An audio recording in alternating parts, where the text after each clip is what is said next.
Okay guys, welcome back to the channel. So today is going to be part 3 of the complete teardown of the BMW E60 M5, and today we're going to be removing everything to do with the coolant system.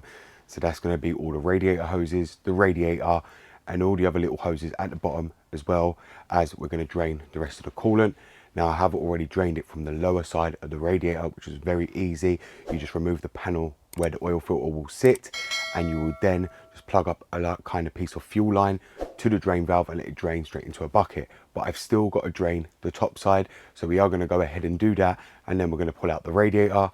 Reason I'm doing this video is because many people don't show you how to remove the radiator on a BMW E60 M5, and this is critical that you do it the right way, but it's also critical that you put it back correctly and bleed the system correctly, because otherwise this engine will overheat, which will cause long-term damage, which will then cost you a lot of money to get this engine repaired, and that's if you can even find one. So let's get on to the video. Goddamn, get it done, will ya? When the blow up now, everybody's so unusual with it. Shit. But said times in his rhymes, cause his memories. We running through New York, so you know. Okay guys, so as you'll see here, this is the M5 engine, which is the S85 engine.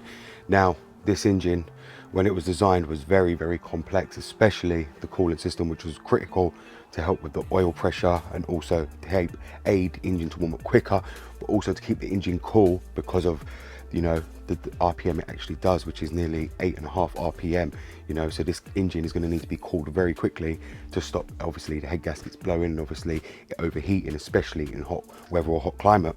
Now, there is a lot to do with the coolant system right here, and we're going to be removing all the pipes.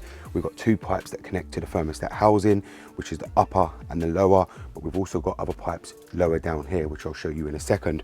We've also got 2 bleed valves. Now I have already, like I said, drained it from the lower side one, which was very, very simple, providing you have the correct line to get clips on, and then you just open the drain plug, and it will simply just drain out very, very easily with opening up the top cap of the reservoir.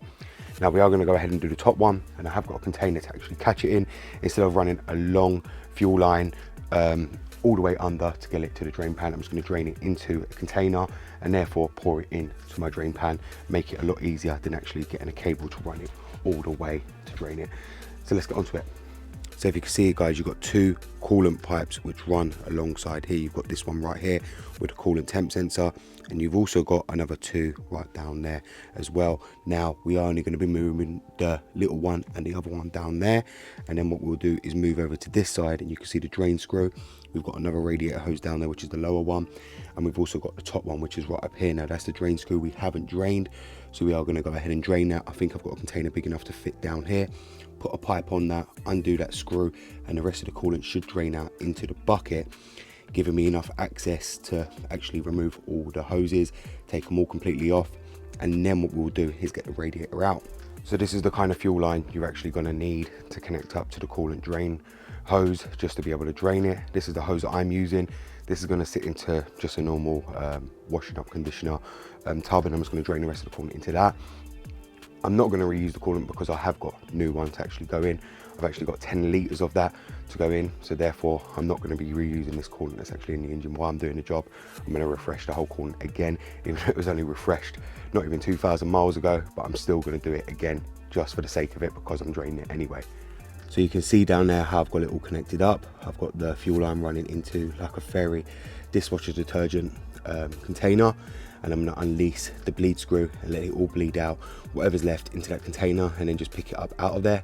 The hose should stay on, but if it don't, I suppose I can lift up the coolant container and catch it without the hose, but we'll see how it goes. So as I thought, no coolant come out because the coolant's fully drained, so we are just going to go ahead and start releasing all the coolant pipes. So the first one you're going to want to pull up is obviously the ones connected to obviously your thermostat housing. They'll be the first ones to go out, and then you just want to be careful with them as you pry them off, but they will come. So now that coolant pipe's released, what we're going to go ahead and do here is pull up this one just down the bottom here with the coolant temp sensor. Pull that one up just to take it off. Then you're going to want to disconnect the sensor off the top. Now that one's off, you're going to want to get to this one up here, which is the next lower one, but we're going to release the small one first, just like that. That one's come off as well. So now we've got to remove over to the next side and remove the other two. So you've just got to take this little one off to start with. Just like that, that's the bigger one off. Now we've got to target the last bottom one to get the radiator out. So now all the coolant pipes are off. Now we've got to do, just make sure nothing's in the way and just slot this out.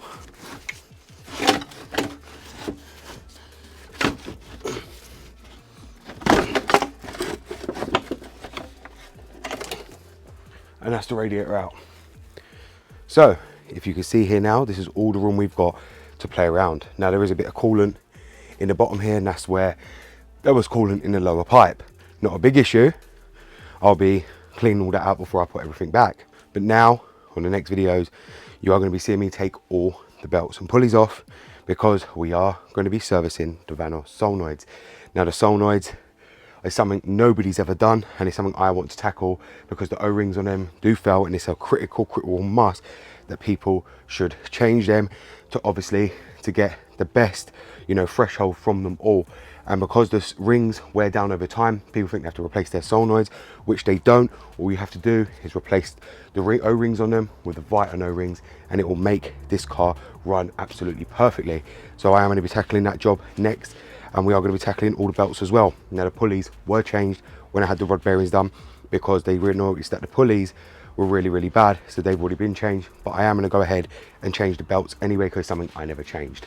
Okay guys, so as you've seen there, I've now removed the radiator from the BMW E60 M5, the S85 engine. Now it isn't hard at all to actually remove the radiator from any car, but the E60 M5, you do have to be careful. And there's a reason why I took this out of the car. It was full of mud in all the fins. I'm surprised this car's even managing to cool down.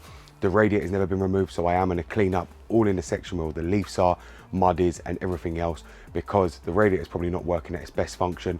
I'm going to blast it all down with a pressure washer to clean everything out, all the fins, clean out all the engine bay where the radiator actually sits, because obviously someone's just never ever done it, and therefore then I'll pull it all back after I've done everything else on the car. The next videos you're going to be seeing is all the belts, the Vanos solenoids, which is very important, because a lot of people talk about these, but nobody actually does them, because nobody is skilled enough to actually access them. And that's exactly why a lot of people haven't done the video on the solenoids. But I can say for sure, the moment I do this video, there will be a lot of other people try and come along, copy it, and remake the video as they always do. But I will be the first to show you how to do this and how to access them with a specially made tool that I've actually had made up to access these exact bolts because of the position of where they're actually located. You will see that on another video. So thank you very much for watching. As always guys, it's BMW Dr. Dean here, and this is part 3 of the BMW E60 M5 teardown. Thank you very much for watching, and goodbye.